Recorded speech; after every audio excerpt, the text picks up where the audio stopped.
जहां से लोगों को रोजगार बहुत मिलता था, वो सब लगभग बेचने के कगार पे हैं। सबसे ज्यादा रोजी रोटी मिलती थी, लोगों को रोजगार मिलता था रेलवे से। हिंदुस्तान की सबसे बड़ी एक ये संस्थान,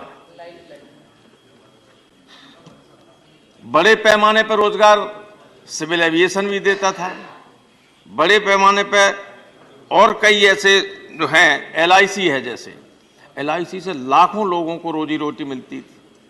कहीं डेवलपमेंट अफसर हैं, कहीं कुछ हैं, कहीं, और गवर्नमेंट इतना लाभ में कि गवर्नमेंट लाखों करोड़ रुपया उससे लेती है कर्ज और विकास के काम में लगाती।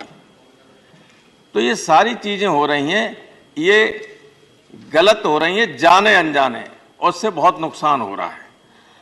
एक बात मैं ये कहना चाहूंगा कि जहां तक बेरोजगारी का सवाल है, जो रोजगार देने वाले वो तो आप बेचे दे रहे हैं, और बिना पढ़े लिखे सामान्य व्यक्तियों को बड़े पैमाने पर रोजी रोटी देने के काम करती थी। जो हर गांव में आपने देखा कुछ दुकानें हुआ करती थी रिटेल।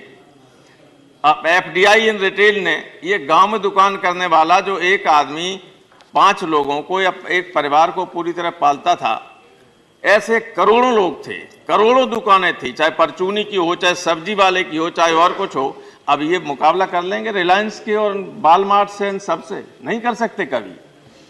तो ये जाने अनजाने हमारे नेतृत्व, चाहे ये नेतृत्व रहा हो, चाहे पहले वाला नेता हो, जिसने भी अलाउ किया है, उसने करोड़ों लोगों को बेरोजगार कर दिया है।